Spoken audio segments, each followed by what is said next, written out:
ఆదికాండము 34వ అధ్యాయము. లేయా యాకోబునకు కనిన కుమార్తె అయిన దీనా ఆ దేశపు కుమార్తెలను చూడవెళ్ళెను.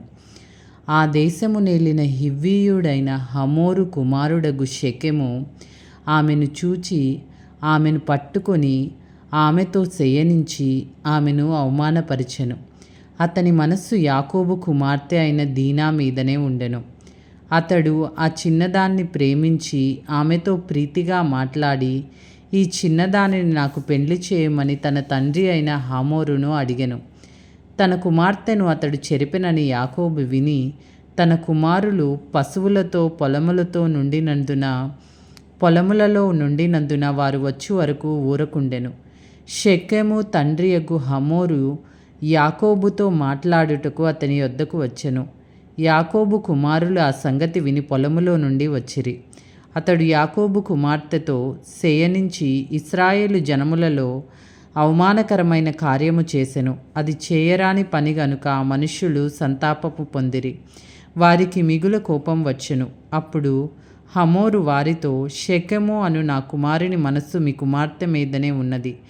దయచేసి ఆమెను అతనికిచ్చి పెండ్లి చేయుడి. మీ పిల్లలను మాకిచ్చి మా పిల్లలను మీరు పుచ్చుకొని మాతో 1000 మంది మా మధ్య నివసించుడి. ఈ దేశము మీ ఎదుట ఉన్నది. ఇందులో మీరు నివసించి వ్యాపారము చేసి ఆస్తి సంపాదించుకొనుడని చెప్పెను. మరియు షెకెము, మీ కటాక్షము నా మీద రానీయుడి. మీరేమి అడుగుదురో అది ఇచ్చెదను. ఓలియు కట్నమును ఎంతైనను అడుగుడి, మీరు అడిగినంత ఇచ్చెదను. మీరు ఆ చిన్నదానిని నాకు ఇయ్యుడని ఆమె తండ్రితో ఆమె సహోదరులతో చెప్పెను. అయితే తమ సహోదరి అయిన దీనాను అతడు చెరిపినందున యాకోబు కుమారులు షెకెముతోనూ అతని తండ్రి అయిన హమోరుతోనూ కపటముగా ఉత్తరమిచ్చి అనిందేమనగా, మేము ఈ కార్యము చేయలేము. సున్నతి చేయించుకొనని వానికి మా సహోదరిని ఇయ్యలేము. అది మాకు అవమానమగును. మీలో ప్రతి పురుషుడు సున్నతి పొంది మా వలె నుండిన ఎడల సరి. ఆ పక్షమందు మీ మాట కొప్పుకొని మా పిల్లలను మీకిచ్చి మీ పిల్లలను మేము పుచ్చుకొని మీ మధ్య నివసించదము. అప్పుడు మనము ఏకజనమగుదము. మీరు మా మాట విని సున్నతి పొందని ఎడల మా పిల్లను తీసుకొని పోవుదమని వారి మాటలు హమోరుకును హమోరు కుమారుడైన షెకెముకును ఇష్టముగా నుండెను. ఆ చిన్నవాడు యాకోబు కుమార్తె యందు ప్రీతి గలవాడు గనుక అతడు ఆ కార్యము చేయుటకు తడువు చేయలేదు. అతడు తన తండ్రి ఇంటి వారందరిలో గనుడు. హమోరును అతని కుమారుడైన షెకెమును తమ ఊరి గవిని యొద్దకు వచ్చి తమ ఊరి జనులతో మాట్లాడుచు, ఈ మనుష్యులు మనతో సమాధానముగా ఉన్నారు గనుక వారిని ఈ దేశమందు ఉండనిచ్చి ఇందులో వ్యాపారము చేయనీయుడి. ఈ భూమి వారికిని చాలినంత విశాలమై ఉన్నది కదా.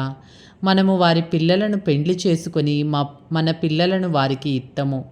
అయితే ఒకటి, ఈ మనుష్యులు సున్నతి పొందినట్లు మనలో ప్రతి పురుషుడు సున్నతి పొందిన ఎడలనే మన మాటకు వారు ఒప్పుకొని మనలో నివసించి ఏకజనముగా నుందురు.